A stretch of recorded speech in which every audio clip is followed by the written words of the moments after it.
আসসালামু আলাইকুম। আজকে আমরা মেশিন ল্যাবের প্রথম এক্সপেরিমেন্ট করতে যাচ্ছি।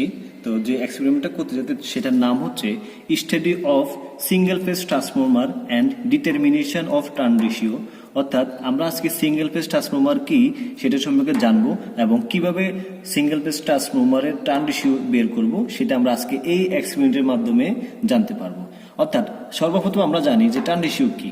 অর্থাৎ টার্ন রেশিও হচ্ছে যে আমার যে ট্রান্সফরমারটা আছে সেই ট্রান্সফরমারের যে দুইটা ওয়াইন্ডিং আছে সেই ট্রান্সফরমারের যে কর্মদক্ষতা আছে কর্মদক্ষতা নির্ভর করে ট্রান্সফরমারের যে দুইটা ওয়াইন্ডিং আছে সেই ওয়াইন্ডিংয়ের প্যাচ সংখ্যার উপর। এই জন্য আমাদের টার্ন রেশিও অথবা ভোল্টেজ রেশিও খুবই গুরুত্বপূর্ণ। এই জন্য আমাদের টার্ন রেশিও বের করা শিখতে হবে। তো আমাদের এই টার্ন রেশিও আমরা কিভাবে এই টার্ন রেশিও বের করব আগে আমরা একটু থিওরি জেনে নিই। সেটা হচ্ছে আমরা ধরে নিই এটা একটা হচ্ছে আইডিয়াল ট্রান্সফরমার। এই আইডিয়াল ট্রান্সফরমারে আমার ইনপুটে যদি এসি সাপ্লাই দিই, এই ইনপুটে যদি আমরা একটা এসি সাপ্লাই দিই তাহলে আমাদের এই যে এখানে কয়েলের প্যাচ সংখ্যা আছে সেখানে একটা ভোল্টেজ ইনডিউস হবে। সেই ইনডিউস ভোল্টেজকে আমরা বলতেছি E1। আর কয়েলের যে প্যাচ সংখ্যা আছে প্যাচ সংখ্যাকে আমরা বলতেছি N1। আর এই যে কয়েলের প্যাচ সংখ্যা বা ভোল্টেজ ইনডিউস হচ্ছে সেটা নির্ভর করবে হচ্ছে এই যে ফ্লাক্স আছে না, এই ফ্লাক্সের rate of change of flux, অর্থাৎ ফ্লাক্সের পরিবর্তনশীলের উপর নির্ভর করবে আমাদের এখানে কি পরিমাণ ভোল্টেজ ইনডিউস হচ্ছে। এটা বের করার জন্য আমাদের যে ভোল্টেজ রেশিও আমরা কিভাবে বের করব সেটার জন্য আমাদের এই যে সূত্র হচ্ছে E1 equal N1 into d∅/dt। অর্থাৎ কি পরিমাণ আমাদের ফ্লাক্স উৎপন্ন হচ্ছে এবং কয়েলের প্যাচ সংখ্যা এটাকে আমরা গুণ করলে আমরা আমাদের যে ভোল্টেজ রেশিও সেটা আমরা পেয়ে যাব। এটাকে আমরা বলতেছি যে প্রাইমারি ওয়াইন্ডিং এ যেটা পাইছি সেটাকে আমরা একটা ইকুয়েশন দিলাম। আর E2 ঠিক সেম, আমরা জানি কি ট্রান্সফরমারের সে কি করে পাওয়ার এবং ফ্রিকোয়েন্সিকে অপরিবর্তিত রাখে। সুতরাং আমরা প্রাইমারিতে যেটা পাবো সেকেন্ডারিতে সেম পাবো, E2 ইকুয়াল N2 d∅/dt। এই দুটি ইকুয়েশনকে যদি আমরা সলভ করি অথবা প্রথম ইকুয়েশনকে দ্বিতীয় ইকুয়েশন দ্বারা ভাগ করি তাহলে আমরা পাবো কি টার্ন রেশিও। আমরা জানি টার্ন রেশিওকে এ দ্বারা প্রকাশ করা হয়, এই ইকুয়াল E1/E2 N1/N2। অর্থাৎ এই দুটি ইকুয়েশনকে আমরা যদি সলভ করি তাহলে আমরা এটা পাবো। এটা হচ্ছে আমাদের ভোল্টেজ রেশিও। তাহলে আমরা ভোল্টেজ রেশিও পেয়ে গেলাম। তো আমরা ভোল্টেজ রেশিও প্র্যাকটিক্যালি বের করার জন্য আমাদের যে সার্কিট ডায়াগ্রামটা দরকার হবে সেটা হচ্ছে এটা। এখানে আমাদের কি কি ইকুইপমেন্ট লাগবে সেটা হচ্ছে একটা সিঙ্গেল ফেজ ট্রান্সফরমার, দুইটা ভোল্টমিটার, প্রাইমারি ওয়াইন্ডিংয়ের জন্য একটা ভোল্টমিটার, সেকেন্ডারি ওয়াইন্ডিংয়ের জন্য একটা ভোল্টমিটার। অর্থাৎ দুইটা ভোল্টমিটার, একটা সিঙ্গেল ফেজ ট্রান্সফরমার আর একটা পাওয়ার সাপ্লাই। এই যে আমাদের এই যে পাওয়ার সাপ্লাই আছে, এই যে দুইটা ভোল্টমিটার আমরা নিলাম আর আমাদের একটা সিঙ্গেল ফেজ ট্রান্সফরমার, এই যে আমরা একটা সিঙ্গেল ফেজ ট্রান্সফরমার নিলাম। তো ভোল্টেজ রেশিও বের করার জন্য আমাদের সার্কিট ডায়াগ্রাম হলো এটা। এখানে কোনো অ্যামিটার লাগানোর প্রয়োজন নেই, কারণ আমরা প্রথমে ভোল্টেজ রেশিও বের করব, এই জন্য শুধুমাত্র ভোল্টমিটার লাগালেই হবে। তো সর্বপ্রথম এখানে আমাদের এই যে 0 থেকে 240 ভোল্ট এসি, যে এসির যে পজিটিভ আছে এটা হচ্ছে ফেজ আর এটা হচ্ছে নিউট্রাল। অর্থাৎ ভেরিয়েবল যে এসি সাপ্লাই আছে সেখানের একটা ফেজ থেকে আমরা ফেজ নেব, সেখান থেকে আমরা ভেরিয়েবল যে পেজ আছে সেই পেজ থেকে একটা তার কমন করে আমরা দিব হচ্ছে ভোল্টমিটারের ইনপুটে, আর সেখান থেকে আরেকটা তার কমন করে আমরা নিয়ে যাব হচ্ছে সিঙ্গেল ফেজ ট্রান্সফরমারের একটা প্রান্তে অর্থাৎ প্রাইমারি ওয়াইন্ডিং এ। তারপরে যে নিউট্রাল আছে, নিউট্রাল থেকে একটা তার কমন করে আমরা দিব হচ্ছে ভোল্টমিটার যে নিউট্রাল প্রান্ত আছে সেখানে, সেই প্রান্ত থেকে আমরা নিয়ে যাব হচ্ছে সিঙ্গেল ফেজ ট্রান্সফরমারের যে সেকেন্ডারি যে দ্বিতীয় প্রান্ত আছে সে 2তে, অর্থাৎ 2তে আমরা নিয়ে যাব। আমরা জানি যে ট্রান্সফরমারের প্রাইমারি ওয়াইন্ডিং বা সেকেন্ডারি ওয়াইন্ডিং বলতে কিচ্ছু নেই, কোনো নির্দিষ্ট না। এটা নির্ভর করবে হচ্ছে আমি প্রথম কোথায় সাপ্লাই দিচ্ছি। যেখানে আমি প্রথম সাপ্লাই দিব, যে ওয়াইন্ডিংয়ে আমি প্রথম সাপ্লাই দিব সেটা হবে আমাদের প্রাইমারি ওয়াইন্ডিং। যে ওয়াইন্ডিংয়ে আমি দ্বিতীয় সাপ্লাই দিব সেটা হবে আমার সেকেন্ডারি ওয়াইন্ডিং। অর্থাৎ যে ওয়াইন্ডিং আমি ফার্স্ট সাপ্লাই দিব সেটা হচ্ছে আমার প্রাইমারি ওয়াইন্ডিং। তো এখন আমরা সরাসরি প্র্যাকটিক্যাল কানেকশনে চলে যাব। এই যে আমি এখানে বলছি ভেরিয়েবল এসি সাপ্লাই, তো আমাদের এখানে দেখেন এটা হচ্ছে 0 থেকে 240 ভেরিয়েবল এসি সাপ্লাই। তো ফেজ থেকে একটা ফেজ দিলাম, এটা সোজা আমি নিয়ে গেলাম হচ্ছে সিঙ্গেল ফেজ ট্রান্সফরমারের 1, এই যে 1 এ নিয়ে গেলাম। তারপরে এই যে আমাদের ভেরিয়েবল এসি সাপ্লাই যে নিউট্রাল আছে, নিউট্রাল প্রান্ত থেকে একটা তার কমন করে আমি নিয়ে গেলাম হচ্ছে সিঙ্গেল ফেজ ট্রান্সফরমারের 2তে। তো যেহেতু আমি এখানে ফার্স্ট এই ওয়াইন্ডিংয়ে প্রথম সাপ্লাই দিছি, তার মানে এটা আমার প্রাইমারি ওয়াইন্ডিং হয়ে গেছে। এরপরে আমি কি করব, আমার এই যে এখান থেকে প্রাইমারি ওয়াইন্ডিং যেখানে আমার এসি সাপ্লাই আছে সেখান থেকে একটা তার কমন করব, একটা তার এই যে এখান থেকে একটা তার, এই যে এখান থেকে একটা তার, এই যে প্রাইমারি ওয়ানের ফেজ, এই ফেজ থেকে একটা তার কি করব কমন করে ভোল্টমিটারের ফেজে দিব। যে এখানটার একটা কমন করলাম, কমন করে আমি দিব হচ্ছে এই যে ভোল্টমিটারের একটা ফেজে। তারপরে এই যে নিউট্রাল, সাপ্লাই যে নিউট্রাল আছে, নিউট্রাল থেকে একটা তার কমন করে দিব হচ্ছে ভোল্টমিটারের নিউট্রালে।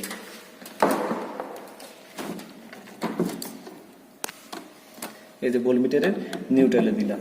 এরপরে প্রাইমারি ওয়াইন্ডিংয়ে কত পরিমাণ ভোল্টেজ প্রবাহিত হচ্ছে সেটা দেখার জন্য এই ভোল্টমিটার লাগালাম, সেটাকে আমরা বলতেছি B1।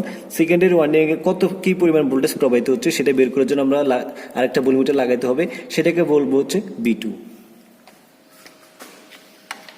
এই যে আমাদের সেকেন্ডারি ওয়াইন্ডিং হচ্ছে 3, এই 3 দিকে একটা ফেজ দিলাম, একটা ফেজ আমি লাগাইলাম হচ্ছে এই যে সিঙ্গেল ফেজ, যে আমার যে ভোল্টমিটার আছে ভোল্টমিটার ফেজে আরেকটা নিউট্রাল নেব,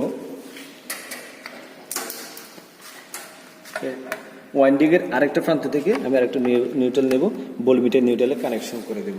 তো এটা হচ্ছে আমাদের এখন ভোল্টেজ রেশিও বের করার জন্য আমাদের কানেকশন কমপ্লিট। তো এই পর্যায়ে আমাদের যে কানেকশন ডায়াগ্রাম ছিল সেটা কমপ্লিট। এখন আমরা সুইচ অন করব। এই যে আমার পাওয়ার সাপ্লাই যে সুইচ আছে সেটা অন করলাম। এরপরে আমাদের এই সর্বপ্রথম আমাদের এই যে ভেরিয়েবল নব যেটা আছে সেটা আমরা প্রথমে জিরোতে রাখবো, সেটা আমরা প্রথমে জিরোতে রাখবো। এরপরে আমি আমার নিজের ইচ্ছা মতো করে মান নেব, কত পর্যন্ত নিতে পারবো। এই যে দেখেন এখানে রেটিং দেওয়া আছে 240 ভোল্ট হাইস্ট, 240 ভোল্ট হাইস্ট আমি নিতে পারবো এখানে। সো আমি এখন অ্যাজ লাইক কত নিলাম,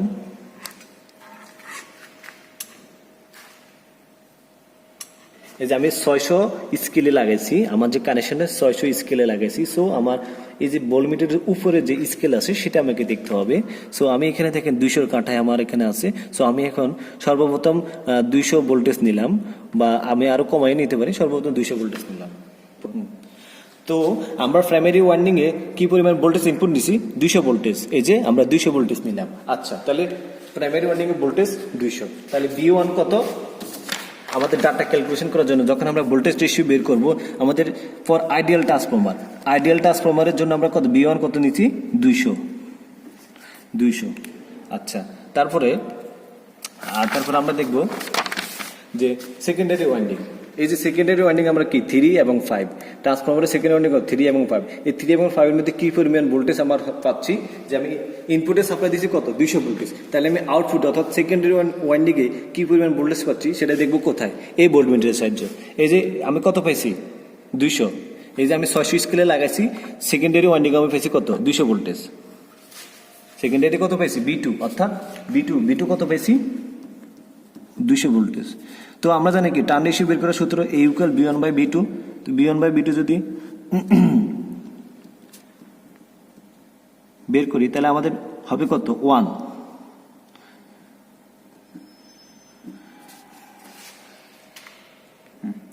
তো তাহলে আমরা আইডিয়াল ট্রান্সফরমারের জন্য টার্ন রেশিও কত পেলাম 1, অর্থাৎ আমরা তো এটা জানি যে আইডিয়াল ট্রান্সফরমারের ক্ষেত্রে ইনপুটে যা দেবো আউটপুটে ঠিক সেম পাবো। তো আমি ইনপুটে 200 ভোল্টেজ দিলাম, ঠিক B2-তে অর্থাৎ আউটপুট সেকেন্ডারি ওয়াইন্ডিং আমি 200 ভোল্টেজ পেলাম। তো আমাদের পেলাম কত 1, অর্থাৎ টার্ন রেশিও কত 1, তার মানে আমাদের এটা আইডিয়াল ট্রান্সফরমার। এরপর আমরা স্টেপ ডাউনের জন্য বের করব। তো স্টেপ ডাউনের জন্য আমি প্রথমে B1 নিলাম,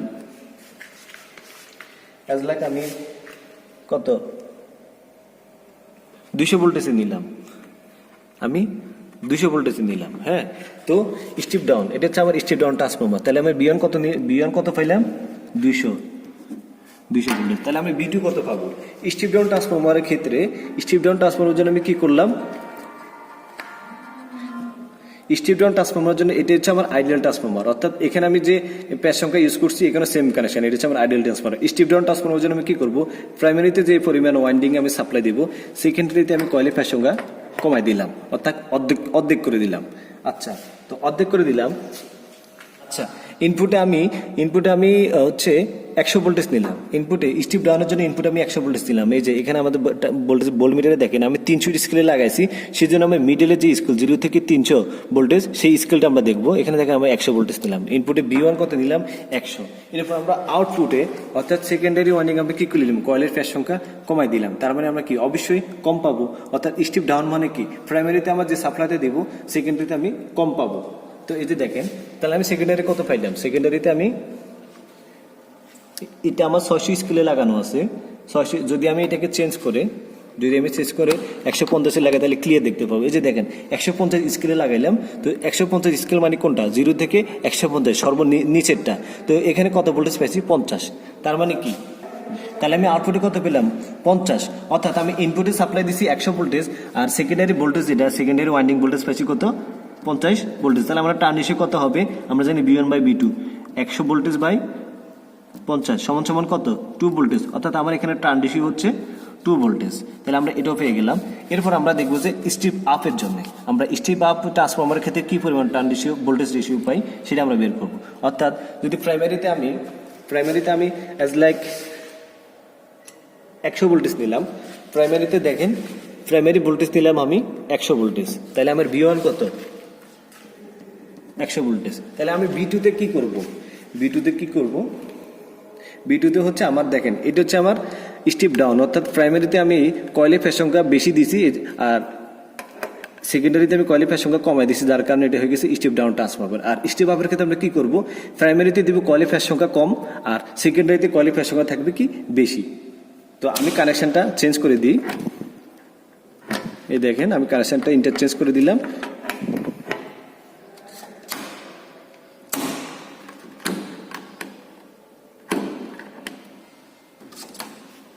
এই দেখেন আমি কানেকশনটা চেঞ্জ করে দিলাম। অর্থাৎ আমি প্রাইমারিতে সাপ্লাই দিলাম কম, আর সেকেন্ডারিতে ওয়াইন্ডিং আমি পাবো বেশি। কারণ কি, প্রাইমারিতে এই দেখেন আমি যে আমার যে ওয়াইন্ডিংটা আছে সেটা প্যাচ সংখ্যা আমি কমাই দিলাম, আর সেকেন্ডারি প্যাচ সংখ্যাতে আমি কানেকশন দিলাম হচ্ছে ফুল ওয়াইন্ডিংয়ে। তার মানে কি, আমি প্রাইমারিতে দিলাম কম পাবো বেশি, এটাই হচ্ছে স্টিপ আপ। তো দেখেন আমি প্রাইমারিতে সাপ্লাই দিছি কত, এখানে দেখেন প্রাইমারিতে আমি সাপ্লাই দিছি 100 ভোল্টেজ, আমি সেকেন্ডারিতে কত পাইছি দেখি, যে দেখেন 200, আমি সেকেন্ডারিতে কত পাইছি 200। অর্থাৎ তাহলে সেকেন্ডারি ভোল্টেজ কত আমার, 200 ভোল্টেজ। তাহলে আমরা যদি টার্ন রেশিও বের করতে চাই, 100/200 সমান সমান কত, 0.5 ভোল্টেজ। অর্থাৎ স্টিপ আপের জন্য আমাদের টার্ন রেশিও কত, 0.5। তাইলে আমরা ভোল্টেজ রেশিও কিভাবে বের করব, তিনটা পদ্ধতিতে, আইডিয়াল ট্রান্সফরমারের জন্য, স্টিপ ডাউন ট্রান্সফরমারের জন্য, স্টিপ আপ ট্রান্সফরমারের জন্য কিভাবে বের করবো সেটা জানতে পারবে এমপিআর। এইভাবে হচ্ছে আমরা আমাদের এই এক্সপেরিমেন্টের মাধ্যমে কিভাবে ভোল্টেজ রেশিও এবং কারেন্ট রেশিও বের করব, কিসের জন্য, তিনটা পদ্ধতিতে, আইডিয়াল ট্রান্সফরমার, স্টিপ ডাউন এবং স্টিপ আপের জন্য কিভাবে বের করব আমরা এই এক্সপেরিমেন্টের মাধ্যমে জানতে পারলাম। এই ছিল আমাদের আজকের এক্সপেরিমেন্ট। ধন্যবাদ সবাইকে। এই ছিল আমাদের আজকের এক্সপেরিমেন্ট। আশা করি এই এক্সপেরিমেন্ট থেকে আপনারা অনেক কিছু জানতে পেরেছেন। এরপরে যদি কোনো ইনকোয়ারি থাকে তাহলে আমাদের এখানে কমেন্ট করুন, আমরা ইনশাআল্লাহ আপনাদের ভ্যালুয়েবল ফিডব্যাক দেওয়ার জন্য অপেক্ষা করতেছি। সো আমাদের সাথেই থাকুন, ত্রিপুল সলিউশনের সাথেই থাকুন। ইনশাআল্লাহ ভবিষ্যতে এই যে ট্রান্সফরমার আছে অথবা মেশিন ল্যাব নিয়ে আরও অনেক বড় বড় এক্সপেরিমেন্ট নিয়ে আসতেছি। সো আমাদের সাথেই থাকুন, সাবস্ক্রাইব করে ত্রিপুল সলিউশনের সাথেই থাকুন। ধন্যবাদ সবাইকে, আসসালামু আলাইকুম।